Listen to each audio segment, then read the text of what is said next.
everyone, this is Carla Luisaerica again. And for today's video ay magta-try tayo ng something na trending ngayon, lalo na parang walang ginagawa yung mga tao, so they are trying different things na hindi nila siguro na-try dati or wala silang time. Ngayon marami na silang time, ganun. So we will try one, and that is dyeing our hair using a crepe paper. So as you can see sa aking hair, may stain pa siya ng blue.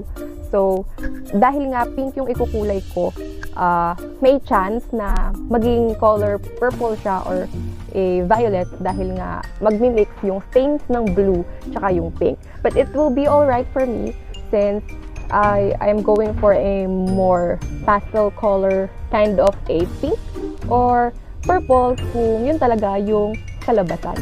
At kung gusto niyo yung makita, just keep on watching.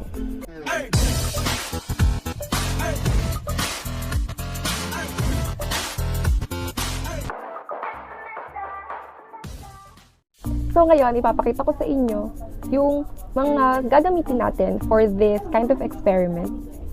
So ang main ingredient, anyway, basta yung main event natin is the crepe paper. So I bought crepe papers.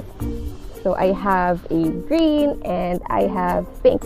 So for today, ang gagamitin natin ay itong pink, ganyan ang kanyang kulay.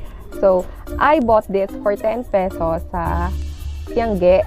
But, you can always buy this sa mga bookstores like National Bookstore, Mirayam, and Pandayan, mga ganon. So, pero sa mga tindahan, minsan nagsisell sila ng ganito. At dun ko nga lang nabili. So, this retails for 10 pesos each.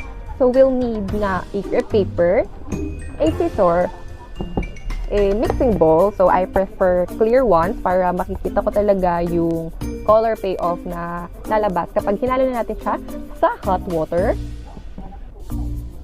At salt. Meron din tayong gagamitin na foil. So, the foil na pinaglaruan ko na kanina.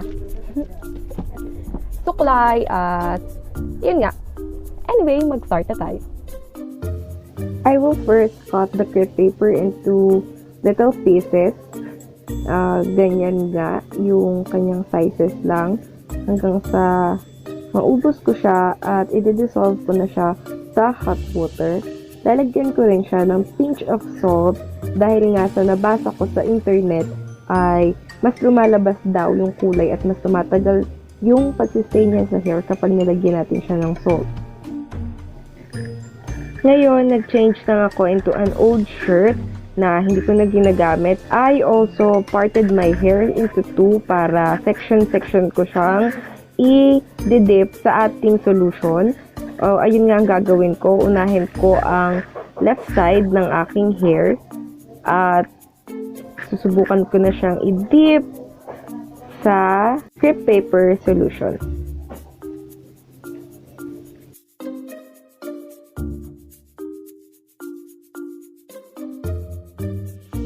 Ganun lang din yung gagawin ko sa kabilang part ng aking buhok. Ididip ko lang din siya sa solution na yon. The same way na ginawa ko sa left side ng aking hair. For our next step, i-wrap na natin ang aking hair ng foil at gagamit tayo nga ng rubber band na pinakita ko kanina at ng foil itself.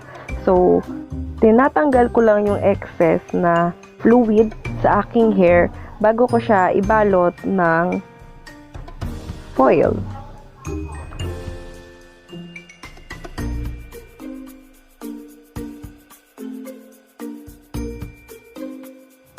Now I'm removing the foil after about an hour.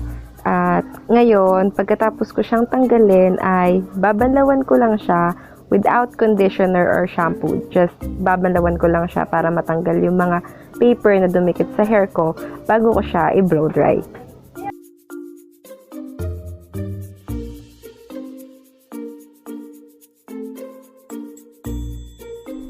At eto na ang ating kinalabasan ng ating pagkukulay ng crepe paper.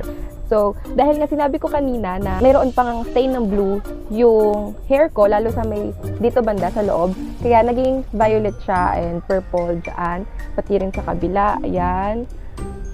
Pero all in all, maganda yung kinalabasan niya. It works for me and for my hair. So, nakikita nyo na medyo mas light to kaysa dito. Hindi ko alam kung bakit. Dahil siguro mas nauna tong naibabad. But it's okay for me. I'm okay with that, really.